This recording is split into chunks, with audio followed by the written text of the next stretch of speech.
In this video, I'll show you how to install YouTube Music on your Mac and use it like a standalone desktop app, even though there isn't an official macOS version available in the App Store.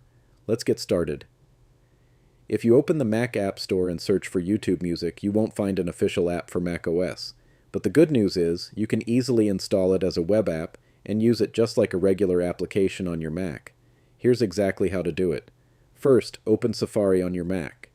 In the address bar, type music.youtube.com, then press Enter. This will take you directly to the official YouTube Music website. I'll also leave the link in the description below. Once the website loads, go to the top menu bar and click on File. From the drop-down menu, choose Add to Dock. A small pop-up window will appear asking you to confirm. You can rename it to YouTube Music if needed, then click Add, and that's it. YouTube Music will now appear in your dock just like a normal app. When you open it, it launches in its own dedicated window, without browser tabs, bookmarks, or distractions, giving you a clean and focused music experience. You can also find it anytime in Launchpad, or by searching for it using Spotlight.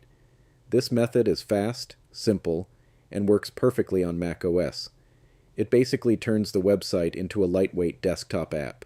And that's how you install and use YouTube Music on your Mac. If this video helped you, make sure to like the video and subscribe for more simple and practical Mac tutorials. Thanks for watching, and I'll see you in the next video.